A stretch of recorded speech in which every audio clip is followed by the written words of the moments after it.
Hi, yes, hello. So my name's Michael, also known as Papersailor. I'm a musician based in Glasgow, multi-instrumentalist behind the band Papersailor, and I guess that's me. So, with being multi-instrumental, do you play everything on the album yourself? Yeah, so I write everything. I play all the instruments in the recordings. I do all the singing, all that kind of stuff. Obviously, live, I have two friends that are basically session musicians that do what they're told, for lack of a better word. But yeah, so yeah, in terms of the creative process, it's all me, and all the social stuff and all the other all that kind of stuff. It's all me. It's quite difficult doing everything yourself, isn't it?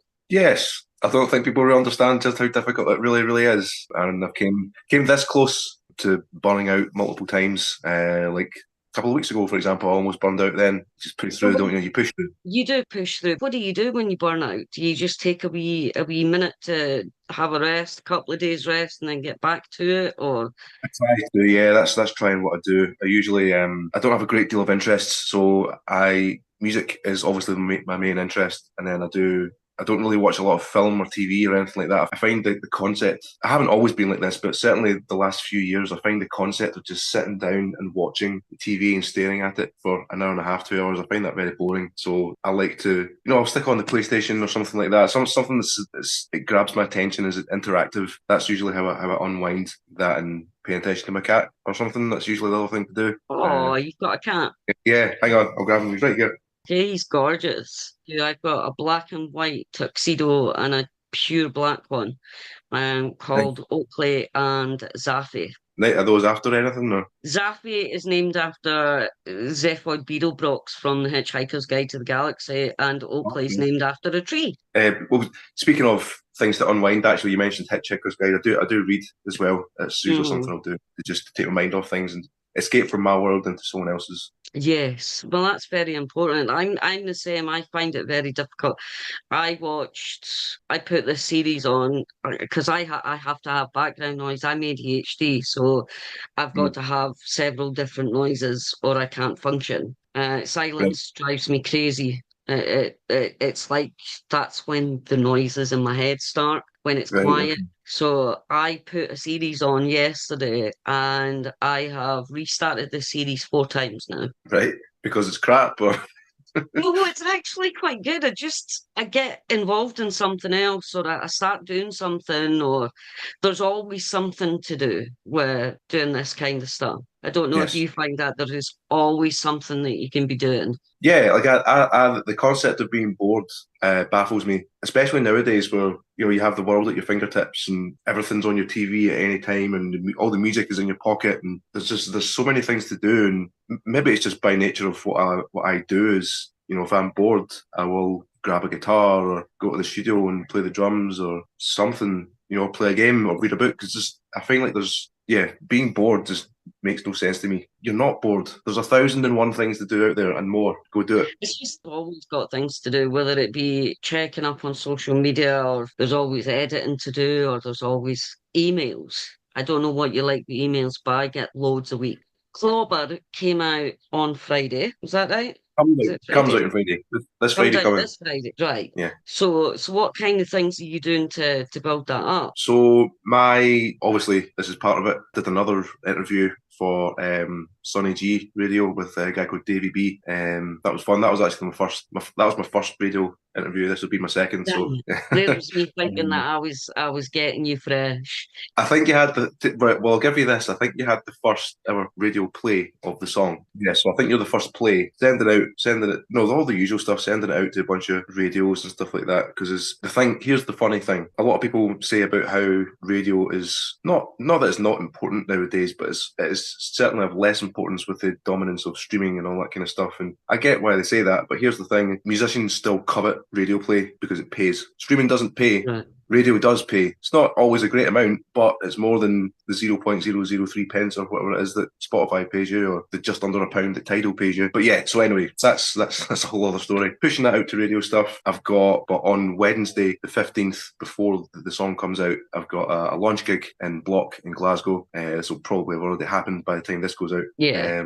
So I've got my friends called Fog Bandits who are playing at the gig as well. They're really good. Got some friends in a band called Battery Acid Acid, who are from Bristol, and they're coming up to play as well. It's in Block in Glasgow. I'm very much looking forward to it, and hopefully it went well. I'm sure it will. Yeah, I guess all the usual stuff. And then I've tried to make sure when I've got a new single coming out, I try and make sure the push is after it comes out, because, I'm still a relatively small artist, so my reach at the minute isn't particularly great. So those that do follow me already know that the song is going to be coming out. Whereas at this stage in my career, the goal is to just get out as many, grabbing as many people as possible. So a lot of my promotion is going to come out after Friday, after the song is actually out. I can actually push them to the song, because that, like I say, at this stage in the career, that's what's important, is getting all the people on the outside to come in with, hey, look at this shiny new song. Yes, it's a Without very shiny new song. It's a very good song.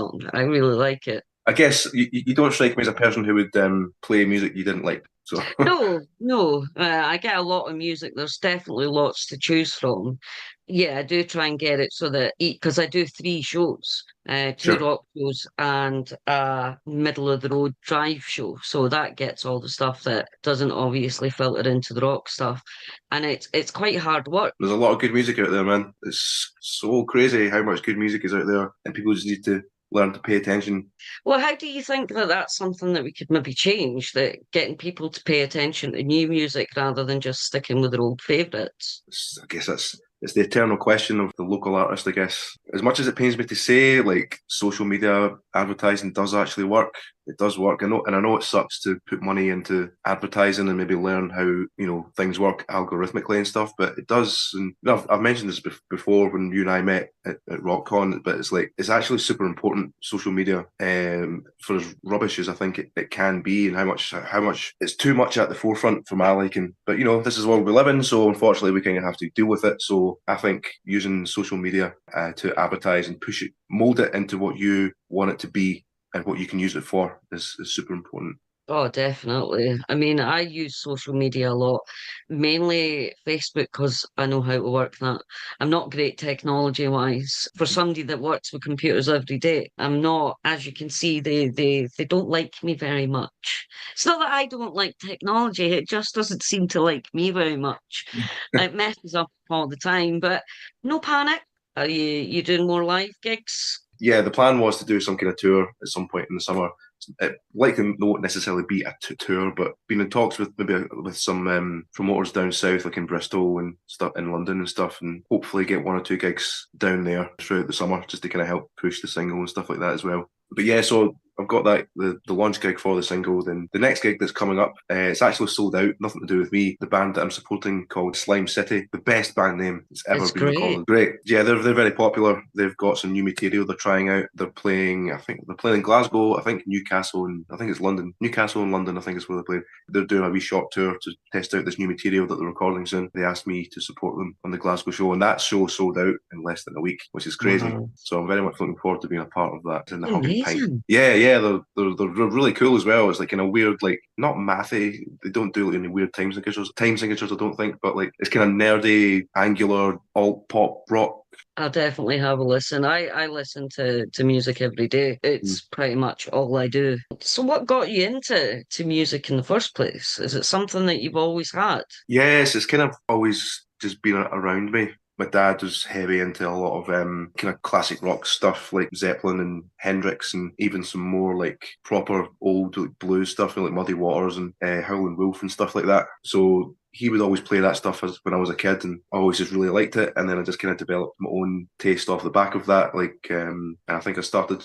This might age me a little bit, but remember I used to get Argos catalogs. Yes. Yeah, so like any kid, I would love to pour through the Argos catalogue, and I'd always look at the cheap like toy drum kits and stuff like that. I'd always wanted one, and then mum and dad were like, "Right, okay, we won't get you a drum kit just now, but we'll get you lessons if you want." So I went to group lessons above a music shop, and that was really fun. That kind of just pushed me into it, and then I think I was about 9 or something like that when that happened, and then I just kind of the turning point where I kind of realised that I wanted to do music as like a thing was I've mentioned this before to people, but me and my family were on holiday in Canada or America or something like that when I was a kid. Before we went there, I had not long started high school, and the people that I was with, and like my new friends, they were sitting in the registration class. They were talking about this band called Nirvana, and this is obviously well after the fact that Kurt had killed himself and all this stuff. Yeah. But anyway, they were telling about the band Nirvana. And she said, listen to this album called Nevermind. It'll blow your mind, right? I was like, right, okay, cool. So when we're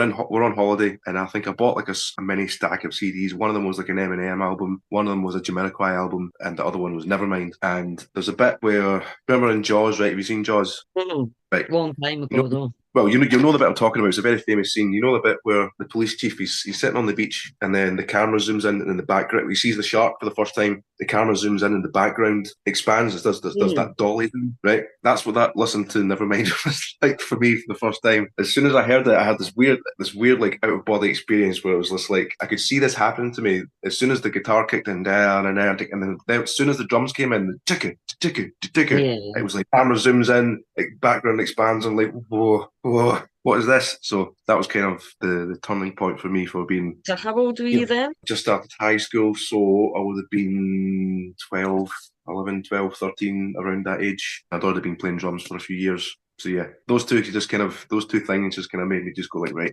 music, must play, must play, must play. Try to treat music as a second job because when there is I don't have a great deal of income from it, but there is a little bit, and it's just good for me in terms of the way my brain works because it means I can actually, if I treat it like a job, if I'm on my day off or if I finish early or something, it's just right, okay, I've got between here and here, and this is the time I have to do this. I like lists. I'm a very Right. organised, studious person, so I'll usually, if I know I have stuff to do, whether it's the night before or on the day or something, I'll make sure I write a list of stuff because I know I will forget stuff that needs to get done. So it's good for my brain too, having stuff to check off and be like, right, so that's Right. done. I know that's done. This needs to be done by this time. Also, send this email to this person. So you Yeah, get a wee dopamine hit off it when you tick it yeah, off and you feel good.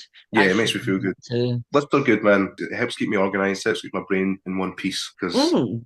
But as we mentioned earlier, I do this by myself, and it's a lot to do. So a list helps me compartmentalize all of that. So how would you start a song then? If you do it all yourself, what would you start with? Would you start with the drums and then build it from there? It depends what comes first, really. With my first album, I kind of wrote everything around the guitar. Like I wrote like guitar riffs and stuff like that. There was the occasional thing, maybe like the drum beat came first or whatever, but by and large, it was mostly written around the guitar. And then when it came to doing the second album and including and also stuff for the next album that's going to be coming out, I made a point of not writing around the guitar because there's a pretty stark difference for me, at least, between the first and second albums because there's a lot. I put much more of a push on like the like electronic stuff on the second album, so I made a as conscious effort to have like a drum loop to write around or something I've written on a synth or a keyboard or something. And see, to be honest, a lot of the time ideas come from me just when I'm in my own headspace. I'm just Mhm. kind of because